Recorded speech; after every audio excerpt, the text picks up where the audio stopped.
My true story from Malibu. My son said I wasn't invited to Thanksgiving. His wife didn't want drama, so I spent it at the beach with the family. They forgot I still had. My son said, "Let me send you some firewood to keep warm, Mom. Or better yet, how about I just buy you a wooden coffin? That way you'll stay warm forever, and we won't have to worry about Thanksgiving next year." He said it while laughing like it was some kind of twisted joke. My son. The same child I once begged God to let live. The baby I stayed up all night for, watching him breathe through a machine in the neonatal ICU. The boy I sang lullabies to through tears, afraid he might stop breathing if I looked away for even a second. Now here he was, standing in his polished kitchen beside a granite countertop I helped pay for, telling me I was disposable. I said nothing. Not a gasp, not a word, just silence. I held my breath so long I forgot I was still alive. He didn't even flinch. No awkward shift, no nervous cough. He looked at me like a man who'd been rehearsing that line in the mirror for days, waiting for the chance to say it. And when he finally did, he looked relieved. His wife, Lena, didn't even come out of the living room. I could hear cartoons playing. The kids were laughing. She had no intention of facing me. She didn't need to. She had trained him well. "Lena just wants a peaceful holiday this year," he added. Like that explained everything. No stress, no drama. "You know how it gets, Mom." Yes, I knew exactly how it got. I remembered the year she told me not to bring my sweet potato casserole because no one really eats old-style food anymore. Or the time she suggested I wear beige to the family photo shoot so I wouldn't clash with the color scheme. Or how she always found a way to seat me next to the trash can, the back door, the coldest corner of the room. And I remembered every time I swallowed it, smiled through it, told myself it was for the kids. But not this time. I put the tin of cranberry jam on the counter, the one I had made from scratch, just like my mother taught me. Next to it, I placed the scarf I had knitted for my grandson, each stitch woven with the hope that maybe, just maybe, it would matter. He didn't even look at them. "It's not personal, Ma," he said, shrugging. "It's just easier this way." Easier. I walked out, not in anger, in realization. Outside. Snow was starting to fall, soft flakes like feathers, quiet and cold. I pulled my coat tight around me. No one followed me. No one called after me. I walked down the sidewalk as if I were invisible, because to them, I already was. At the bus stop, I stood beneath the street lamp, listening to the hum of winter. My hands were bare. I had forgotten my gloves, but it wasn't the cold that stung. It was the clarity. This wasn't forgetfulness. This wasn't a scheduling error or a misunderstanding or the busy chaos of holiday life. This was a racer, deliberate, efficient. They didn't forget me. And somewhere between that realization and the arrival of the number 14 bus, I stopped being surprised. I rode home through the dark streets of Denver, the city lights flickering past like old memories. The driver didn't speak. I was grateful. I stared at the frost forming on the window, remembering how I used to draw hearts on the glass with my finger when Mark was a little boy. He'd giggle, then press his tiny hand against mine. Felt like another lifetime. At home, I unlocked the door to my small house, the one I kept spotless, though no one visited anymore. The warmth hit me like a betrayal. I didn't want warmth. I wanted understanding. I wanted kindness. I placed my keys in the bowl by the door, took off my coat, sat in my husband's old chair, and waited for the tears. They didn't come. I had cried too many times before. When I buried my husband, when I sent my son to college with every penny we had, when he married a woman who never looked me in the eye, when he stopped calling, when he started only texting, when he stopped that too. Now I had nothing left to cry about. Just facts, just silence. I boiled water, made a cup of tea, sat by the window, and looked at the backyard at the old willow tree where I had scattered my husband's ashes. I whispered to him, "They don't want me anymore, James. They think I'm noise." The house creaked like it was sighing with me. I reached for the photo album, the one I rarely opened.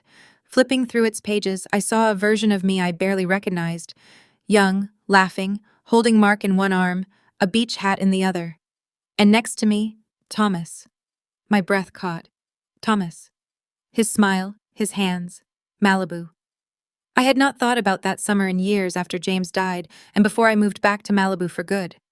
I had spent 3 months in California trying to remember who I was. And in that time, I had met someone who reminded me, who saw me, who loved me. We were complicated.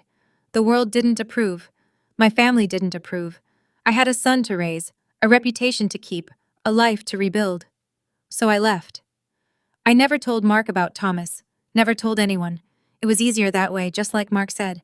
But now, in the quiet of my empty house, I realized something I hadn't dared admit before. Maybe I had spent too much of my life choosing what was easier for everyone else. I put the photo down and stood, walked to the hallway, pulled the suitcase from the top shelf. It still had the airline tag from my last trip, a hospital visit 2 years ago. I started packing, not because I had somewhere to go, but because I could not stay. I folded clothes, packed my toothbrush, slipped the photo into the front pocket. My hands were steady, my heart wasn't racing, it felt right. At midnight, I sat at the kitchen table and wrote one sentence on a piece of paper. I am not drama. I am not disposable. I am done. I placed it under the cranberry tin. Then I bought a one-way bus ticket to Malibu, and for the first time in a long time, I felt something close to hope. I did not pack much, just a few old sweaters, a pair of slacks that still fit without sagging.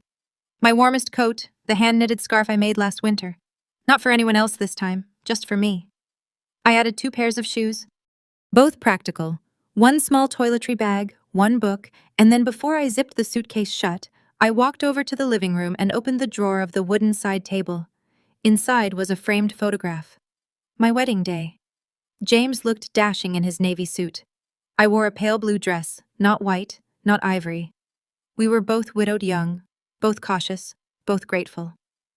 I took the picture from the frame, folded it gently, and slipped it into the front pocket of my suitcase.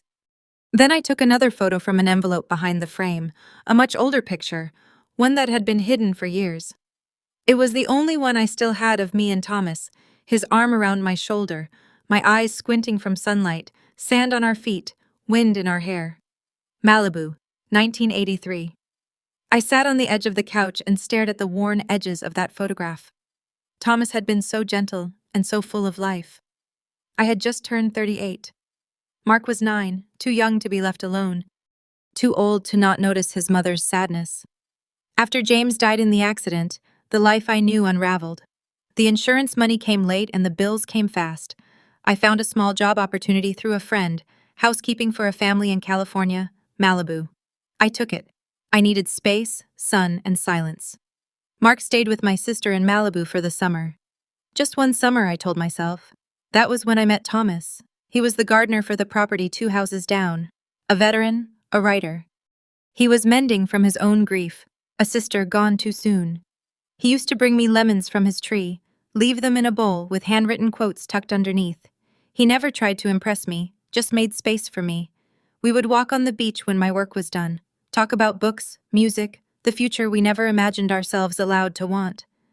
But it did not last. One evening, Mark called me in tears, missing home. My sister said he was having nightmares. She told me I needed to choose my child, or this California fantasy. When I told my aunt I had grown close to Thomas, she froze. He's a good man, I said. Her response came cold.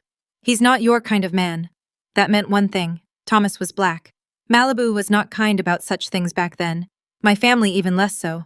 I didn't fight. I packed. I left. He held my hand at the bus station. Didn't say anything cruel. Just kissed my fingers and whispered, "You're allowed to choose yourself too. Someday." But I didn't. I went back. I became the dependable widow, the strong mother, the silent supporter. I never told Mark about Thomas, and I never let myself write him again. Now, 39 years later, after being told to choose between firewood and a coffin, I found myself staring at his smile in an old photo, wondering if he would even remember me. Maybe he was gone. Maybe he had moved on. Maybe I was chasing ghosts. But I knew one thing for sure. I could no longer stay in a place where I was treated like one. I zipped up the suitcase. The squeaky wheel still groaned the same way it did during my hospital trips. I tied a ribbon on the handle, red so it would stand out. I turned off the lights in each room like a ritual, pausing to touch the door frames, the backs of chairs, the faded pictures of Mark as a boy. Each one a farewell, not a dramatic exit, just a quiet goodbye. When I got to the front door, I hesitated, not out of fear, out of fatigue. Leaving at 77 is different than at 38. Your body does not move quickly, your breath is shorter, but your resolve, your soul is sharper, cleaner. I picked up the note I'd written the night before, The one that simply said, "I am not drama, I am not disposable, I am done." I placed it on the mantel right below the photo of James. He would understand, he always did. Then I locked the door behind me. The air outside was biting. Snow flurries floated in circles, dancing against the porch light. The world felt heavy and weightless at once. I did not call a cab. I walked, suitcase dragging behind me like an echo. At the corner of Maple and 3rd, the bus pulled up with a low sigh. I boarded. The driver nodded. I sat in the same seat I always did, 4th row from the back, next to the heater vent. We passed Mark's neighborhood. I did not look up. We passed the diner where I used to take the grandkids for hot chocolate. I did not wave. When we arrived at Union Station, I bought a ticket west, one ways, no return. The clerk didn't ask why. I looked down at the ticket, ran my fingers across the printed words, Malibu. It felt like both a destination and a confession. I sat alone in the waiting area. The station was quiet. People were scattered, reading, dozing, scrolling their phones. I watched them all and felt invisible, but not in a painful way, in a peaceful way, like a tree at night, unseen, but still standing. I reached into my bag and took out the photo of Thomas, held it in both hands like it was glass. "I don't know if you're still there," I whispered to it, "but I'm coming anyway." That was the moment, the true moment of departure. Not the locking of the house, not the buying of the ticket, but the decision, the quiet, unshakable decision to go where I was once loved, even if only for a while, to choose finally not what was easy for others, but what was right for me. And so, with snow falling like soft permission around me, I boarded the train. I did not know what waited for me in California, but I knew exactly what I was leaving behind. Not a house, not a city, but a version of myself that was no longer mine. It had been nearly 4 decades, but Malibu had barely changed. The light was still golden in the morning, soft and shy, like it was unsure whether it was welcome. The ocean still whispered against the shore like it was telling secrets only the lonely could understand. And the air, that particular California air, held the same mix of salt and memory I remembered and feared and longed for all at once. The taxi driver didn't speak as we pulled off the Pacific Coast Highway and into the winding streets above the beach. I watched each curve of the road like I was flipping through a forgotten photo album. Street names triggered memories. Coral Drive, where we used to park and listen to jazz through rolled-down windows. Moonrise Hill, where Thomas once read me poetry until my knees gave out from more than just the incline. I told the driver to stop near the old shopping square. "Here's fine," I said, even though I could have gone straight to the address, but I needed a moment. I stood there for a while after the car drove off, just breathing, letting my feet remember the ground, letting my heart remember who it used to be. The bookstore was still there. It was smaller now, sandwiched between a yoga studio and an organic juice bar, but the blue awning still fluttered the same way it had in 1983. Back then, I stood under that awning in a sundress, nervous as hell, watching Thomas sign his first published book. There had been barely a dozen people there. "I was the only one who brought flowers," he wrote in the dedication, to Helen, "because you saw it before anyone else did."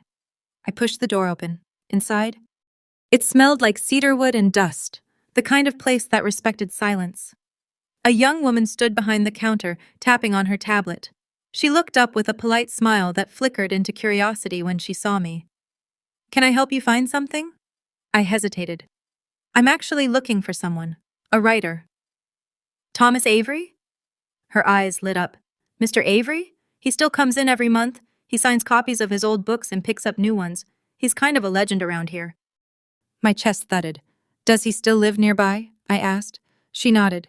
"Same place, beachside. You can't miss it. White gate, blue mailbox, always has sunflowers out front. Sunflowers still." "Thank you," I whispered. As I walked out, I glanced toward the nonfiction section. His name was there, embossed in gold on a row of worn spines. I didn't touch them, not yet. I needed the real thing first. It took me 15 minutes to get to the house. 15 minutes to walk into a memory I wasn't sure I deserved to reclaim. The house was exactly as I remembered it. Not large, but proud, weather-worn wood siding, paint flaking in the corners, and yes, sunflowers in 2 rusted pots, defiantly yellow against the sea-gray sky. My hands trembled as I reached the gate. I hesitated. What if he had someone now? What if he didn't remember? What if he did? But my feet betrayed my doubts. I walked up the stone path, each step sounding like thunder in my chest. When I reached the door, I paused, Then, with the gentleness of someone knocking on time itself, I tapped twice. Footsteps, slow, steady. The door creaked open, and there he was, older, of course, thinner, beard gray, hair shorter than I remembered. But the eyes, those eyes still carried every page of every story he ever wrote and every word he never got to say. For a long moment, neither of us moved. Then he whispered, "Helen." I tried to answer, but my voice cracked. "Hi, Thomas." He blinked once, twice, and then the tears came. No warning, no shame, just tears falling fast down his cheeks as he reached for me with both hands. I stepped forward into his arms, into the arms I had dreamed of in silence for 39 years. We didn't speak right away. There was no need. He held me like something that had been lost too long. I let him. When we finally pulled back, he laughed softly, wiping his eyes like he couldn't believe he was allowed to. "I thought I imagined you," he said. "I thought you forgot me," I replied. "I tried." We stood in the doorway a little longer, just looking at each other. Then he stepped aside and said, "Come in, please." Inside the house smelled like rosemary and old books. The walls were lined with shelves, some crooked, some packed. There were paintings I didn't recognize, and one I did, the watercolor of the beach we used to sit on. "You kept that?" I asked. I never took it down. He made tea, his hands shaking only slightly. We sat at his kitchen table across from each other like no time had passed. And yet all of time had I told him everything about Mark, about Lena, about Thanksgiving, about the Coffin comment. He winced, his knuckles whitened around his mug. Then he stood, walked around the table, and knelt beside me. "I should have come after you," he said. "I should have fought. I should have stayed," I whispered. He looked up at me, eyes blazing. "You're here now." Outside, the sun was starting to set, casting long gold shadows through the windows. The ocean roared in the distance as if applauding something sacred. Thomas took my hand. "Stay," he said. "Just for the night." I bought a one-way ticket. His breath hitched. "You're serious?" I nodded. "I don't know what I'm doing, but I know I can't go back." He kissed my hand, then stood. "Then let's start with dinner, and you can tell me what you do remember about Malibu about us." I smiled. I remembered everything. That night, Thomas made roasted vegetables and rice pilaf. The kitchen still held the same rhythm I remembered. Pots clinking, soft jazz playing from the radio, a candle lit, not for romance but for comfort. He asked if I still liked chamomile tea after dinner. I did. We ate slowly, like people who had learned the cost of rushing. After the dishes were rinsed and dried, we sat in the sunroom, the same one where he used to read drafts of his early work aloud. Back when his voice still carried the tremble of doubt. He leaned back in the chair across from me, fingers laced on his lap, and said, "I never married." The words fell like a pebble in still water, small, unassuming, but their ripple reached deep. "I dated," he continued, "once, maybe twice, but no one ever made me feel like you did." I looked away, overwhelmed, not by surprise, but by recognition. "I didn't either," I whispered. He tilted his head. "I never remarried after James. Never even really looked. I told myself it was for Mark, but the truth is, I paused, then faced him fully. No one could live in a room already filled with your memory." His eyes glassed again. "All this time, Helen, I thought I was being foolish. No, I said you were being faithful." We sat in silence for a long time after that, but it was not awkward. It was full. Later he asked if I wanted to join him the next day for a small local gathering. A Thanksgiving lunch hosted at the community center for seniors who lived alone. He volunteered there every year. "I usually just serve food or set up chairs," he said, "but maybe this year we can just sit." I agreed. The next morning, I dressed in a blue cardigan and the necklace James gave me on our last anniversary. Not out of mourning, but memory. Thomas wore a gray sweater and a tan scarf. He still smelled like sandalwood and ink. The center was warm, bustling with soft laughter and clinking cutlery. Dozens of people, mostly silverhead and slow-moving, filled the tables. Some had family, many did not. Thomas introduced me as an old friend. People smiled, nodded. One woman asked if we had known each other long. 40 years, he said simply. We sat at a table near the window where the sun lit the edge of the ocean. I watched the waves and thought, even water remembers. Someone tapped a glass, a young woman with a clipboard, probably a volunteer, and asked if anyone wanted to share what they were thankful for this year. There were murmurs. A few shaky voices spoke of health, new knees, great-grandchildren. Then Thomas stood. People turned, expecting their usual storyteller, but his voice was quieter than usual. Deeper. I don't speak often at these, he began. But this year is different. He looked down at me. This year, someone came back into my life. Someone I never thought I'd see again. We were young when we met. Different lives. Different families. But she made me feel seen. She made me believe I had something worth saying long before anyone else believed it. I froze. This woman, he said, his voice cracking, is the reason I started writing in the first place. She is the reason I ever believed I was worth loving. There were soft gasps around the room. She left, he continued, because life demanded it. Because being brave does not always mean staying, and I never blamed her.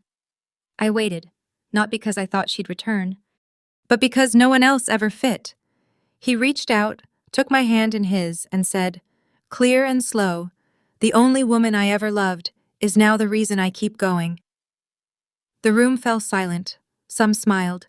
A few wiped their eyes. I sat there, not blinking, as he held my hand like it anchored him to the world. After a moment, someone at another table started clapping. Then another and another until the room was filled with the quiet, steady applause of people who understood what it meant to lose and wait and still believe. I did not speak. I couldn't. Not yet. But inside me, something broke open. Not like glass, but like spring soil. For the first time in decades, I felt seen not as someone's mother, someone's widow, someone's problem, but simply someone. After the lunch, we walked along the beach, shoes off, sand cold under our feet, the wind tangling what was left of my hair. He offered me his scarf. I took it. We did not talk much. We did not need to. As the sun dipped low and the tide reached higher, he stopped, turned to me, and said, stay. I looked at him, and this time, I did not leave. Each morning in Malibu felt like a quiet resurrection. The ocean, faithful as breath, kissed the shoreline with the same rhythm I remembered from decades ago. But it sounded different now. Not like longing, but like belonging. I would wake before sunrise, wrap myself in Thomas's scarf, and walk barefoot to the edge of the water, letting the tide remind me that I was still here. There was something about being near the sea that made time feel generous. I no longer rushed to make breakfast, fold laundry, or call to check in with people who had stopped checking on me. I let myself be still. And in that stillness, I met the version of me I thought I'd buried in Malibu. The Helen who laughed out loud, who danced barefoot, who dared to imagine joy beyond usefulness. One morning, as we sat on the deck sipping coffee, Thomas turned to me and said, there's an event this week, Thanksgiving Day, at the Boardwalk Center. I looked up. It's for elders with no family or those whose families.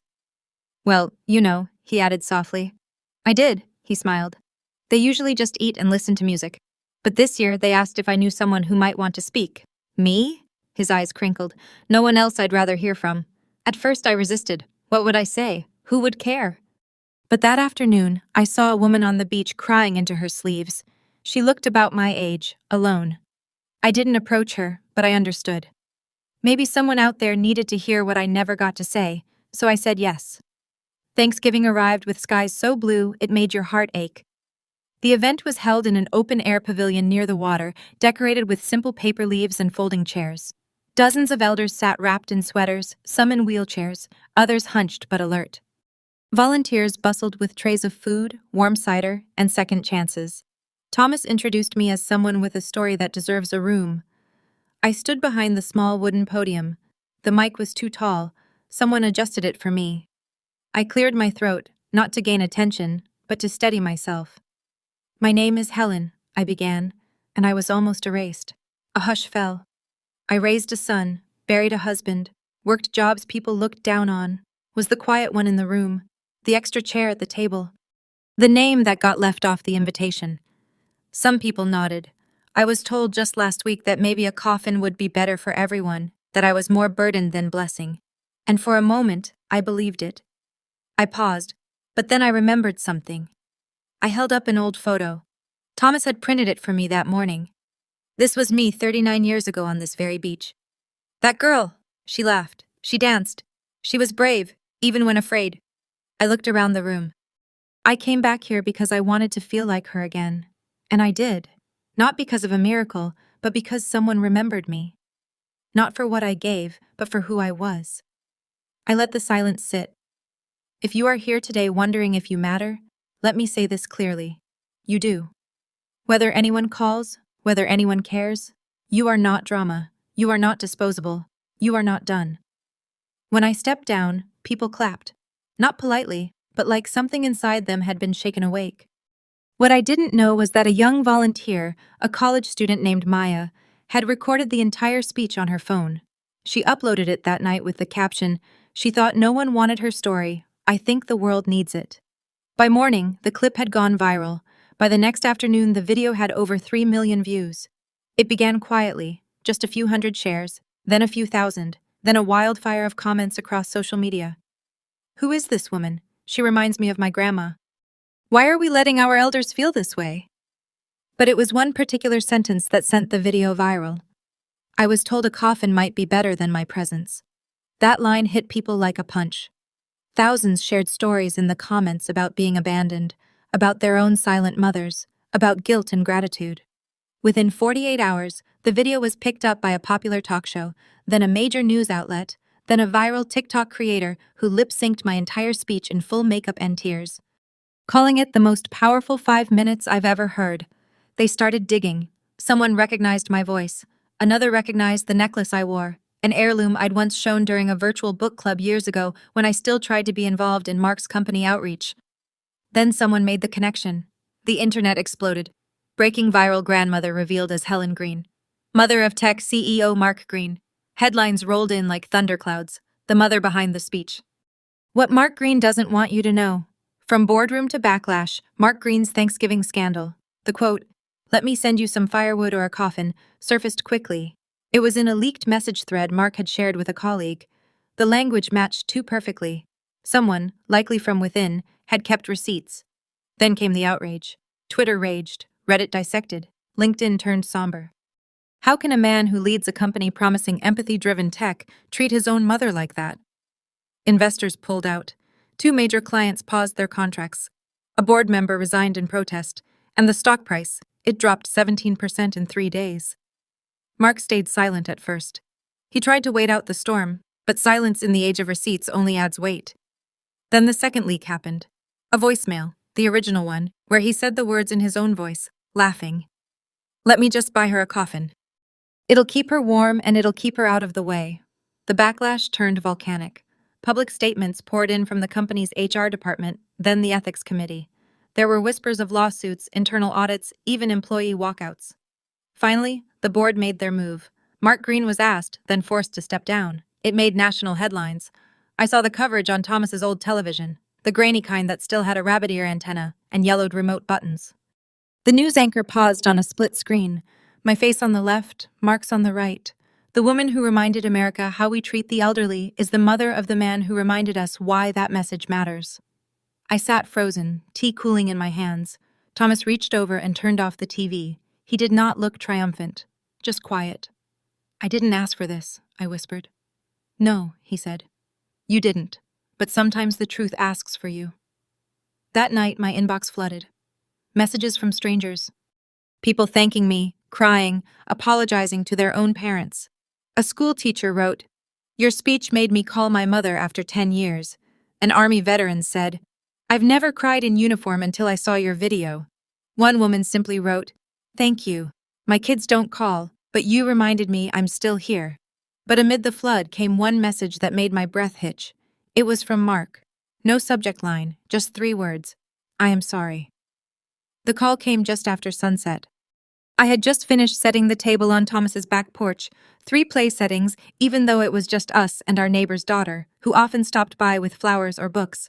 The sky over Malibu was bruised pink, and the sound of the tide below was soft, steady, like a grandmother humming to herself.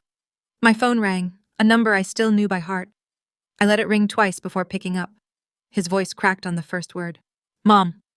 I did not answer. He exhaled hard, then quieter. I saw the video. Still, I waited. I heard the voicemail too, and the news. Everything. I lost the board position, the house. Lena's gone to her sister's. I just... Silence. Then a whisper, barely audible. Mom, I was wrong. I was cruel, and I'm so sorry. I could hear him crying. The kind of crying that does not beg for forgiveness, only relief. I thought I was being strong, he said. I thought I was setting boundaries, but I was just scared of how much I didn't know you anymore. Of how much I needed you and hated needing you.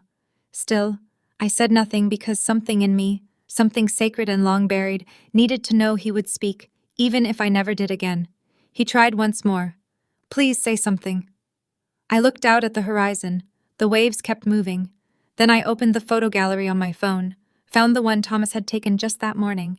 It was me, him, and 6 other people from the community center, arms around each other, smiling. Behind us, the ocean wide and open. Around me, people who had started calling me Mama Helen, not because of blood, but because of care. I attached the photo to a message. Underneath, I typed, I am not in a coffin. I am living in a place where my heart is still allowed to matter. Then I sent it. I put the phone face down on the table. Thomas poured me tea. No questions, no judgment. You okay? He asked softly. I nodded. Because I was. For the first time in years, I truly, absolutely was. I did not come to Malibu to punish anyone. I did not come to prove a point or to go viral or to teach anyone a lesson.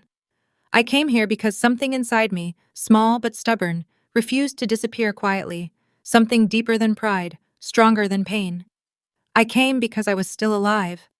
For so long, I thought love meant silence, that being a good mother meant shrinking, that sacrifice meant disappearing just enough for everyone else to shine. But here's the truth. Love without boundaries is not love. It is surrender. I spent decades being dependable, useful, uncomplaining. I taught myself to expect nothing and forgive everything. I told myself that was what strong women did. But strength is not quiet obedience. Strength is staying soft in a world that tries to harden you. People ask if I feel vindicated now that the world knows what happened. They ask if I'm happy that my son was humbled, that his name is attached to shame. No. Because I did not raise a son to see him fall. I raised a son because I believed in life, in continuity, in legacy. And that's what hurts the most. But hurt does not mean hate. I don't hate Mark. I just can't carry him anymore.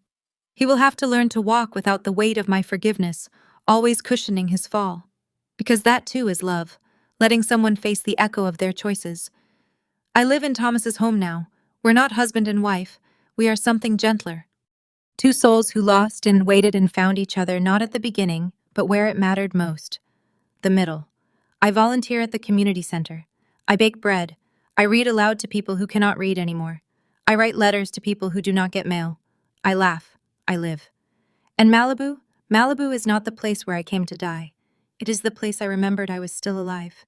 If you are reading this or watching this or hearing my story through a friend and you feel invisible like a burden, like something left behind, I want to say something to you. You are not excess. You are not noise. You are not something to be managed. You are memory. You are warmth. You are the part of someone's story that made them whole. Maybe they forgot. Maybe they chose to. But forgetting does not erase worth, and silence does not erase truth. You matter then, you still matter now. And if no one else sees that, I do. So wherever you are, a kitchen alone, a nursing home chair, a porch with no visitors, remember this. You were once someone's whole sky, and maybe, just maybe, you still are to someone who forgot you ever existed. If this story stirred something in you, if it made you think of a mother you haven't called, a grandmother you once left waiting at the window, or a woman in your life who gave more than she ever received, then do not let the silence stay silent. Here on Grandma True Stories, we don't scream. We remember. We speak what others buried. And we remind the world, you don't need a microphone to be heard. You just need the truth told out loud. So if you believe revenge can come in the form of grace, if you believe wisdom has wrinkles, and if you believe that the quietest woman in the room still has something to say, then subscribe.